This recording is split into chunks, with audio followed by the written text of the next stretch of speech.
केंद्रीय सड़क परिवहन एवं राजमार्ग मंत्री नितिन गडकरी को बॉम्बे हाईकोर्ट से बड़ी राहत मिल चुकी है। अदालत ने सरकार के E20 एथेनॉल ब्लेंडिंग कार्यक्रम को लेकर उनके परिवार के खिलाफ सोशल मीडिया पर प्रसारित किए जा रहे कथित मानहानिकारक डीप फेक और भ्रामक कंटेंट के प्रसार पर अंतरिम रोक लगाने का आदेश दिया है। इसके साथ ही हाईकोर्ट ने सभी प्रमुख सोशल मीडिया प्लेटफॉर्म्स और डिजिटल इंटरमीडिएटरीज को निर्देश दिया है कि ऐसे सभी आपत्तिजनक पोस्ट, वीडियो और अन्य सामग्री को तुरंत हटाया जाए। हालांकि अदालत ने यह भी स्पष्ट किया कि ये आदेश तथ्यों पर आधारित, निष्पक्ष और सद्भावनापूर्ण आलोचना पर लागू नहीं होगा। यानी सरकार की नीतियों या मंत्री के कार्यों की वैध आलोचना हो सकती है, लेकिन झूठे, भ्रामक, डीप फेक या मानहानिकारक कंटेंट को किसी भी प्रकार का संरक्षण नहीं मिलेगा। ये आदेश बॉम्बे हाईकोर्ट के न्यायमूर्ति आरिफ डॉक्टर की एकल पीठ ने नितिन गडकरी द्वारा दायर याचिका पर सुनवाई करते हुए दिया। याचिका में आरोप लगाया गया था कि सोशल मीडिया पर डीप फेक तकनीक और फर्जी सामग्री का इस्तेमाल कर नितिन गडकरी और उनके परिवार की छवि को नुकसान पहुंचाने की कोशिश हो रही है। याचिका के अनुसार E20 एथेनॉल ब्लेंडिंग कार्यक्रम को लेकर कई ऐसे वीडियोस, पोस्ट और डिजिटल कंटेंट साझा किया जा रहा था जिनमें तथ्यों को तोड़ मरोड़ कर पेश किया गया और अपमानजनक भाषा का इस्तेमाल किया गया। गडकरी ने अदालत से इन सामग्रियों को हटाने और भविष्य में ऐसे कंटेंट के प्रसार पर रोक लगाने की मांग की थी। सुनवाई के दौरान अदालत ने संबंधित सामग्री का अवलोकन किया और कहा कि याचिका में जिन पोस्ट्स और वीडियो की ओर ध्यान दिलाया गया है उनमें प्रयुक्त भाषा बेहद आपत्तिजनक और अशोभनीय है।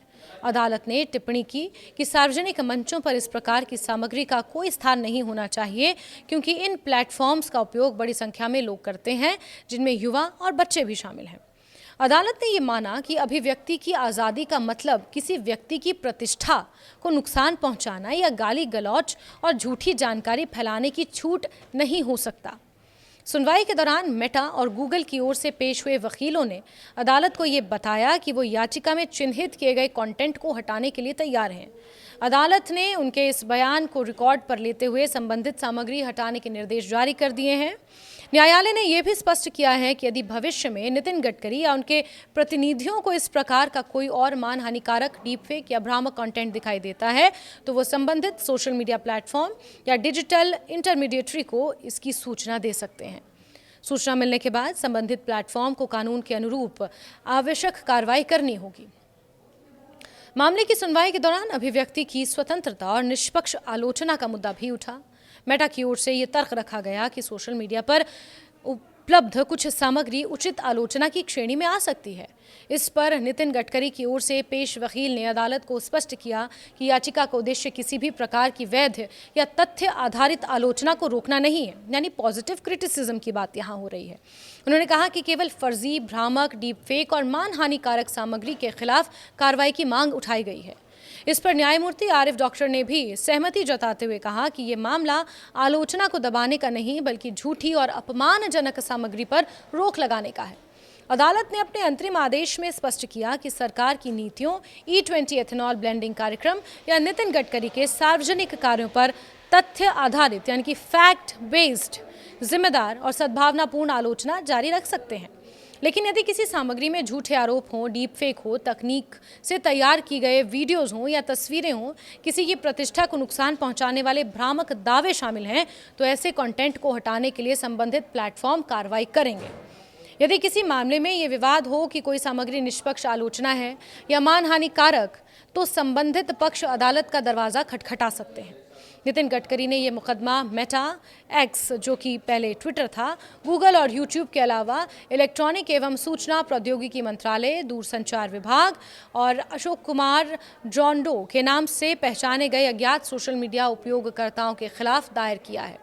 भारतीय न्याय व्यवस्था में जॉन डो या अशोक कुमार मुकदमे उन अज्ञात व्यक्तियों के खिलाफ दायर किए जाते हैं जिनकी पहचान अभी स्पष्ट नहीं होती, लेकिन जिन पर अवैध या मानहानिकारक गतिविधियों में शामिल होने का संदेह होता है।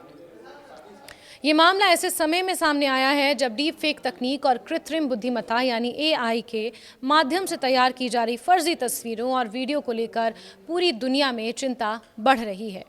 पिछले कुछ वर्षों में कई सार्वजनिक हस्तियां, राजनेता और फिल्म कलाकार डीप फेक सामग्री का शिकार हो चुके हैं।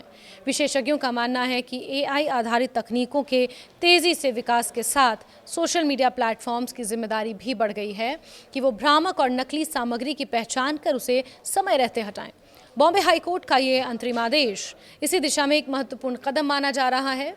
अदालत ने एक ओर जहां किसी व्यक्ति की प्रतिष्ठा और गरिमा की रक्षा को आवश्यक बताया है, वहीं दूसरी ओर लोकतांत्रिक व्यवस्था में अभिव्यक्ति की स्वतंत्रता और निष्पक्ष आलोचना के अधिकार को भी बरकरार रखा है। अदालत ने दोनों के बीच संतुलन बनाते हुए स्पष्ट किया कि तथ्य आधारित आलोचना पर कोई रोक नहीं होगी, लेकिन झूठी, अपमानजनक और डीप फेक सामग्री को सार्वजनिक मंचों पर स्थान नहीं दिया जा सकता। मामले की अगली सुनवाई 4 सप्ताह बाद होगी, जिसमें अदालत इस संबंध में आगे की कार्रवाई और पक्षकारों के तर्कों पर विचार करेगी।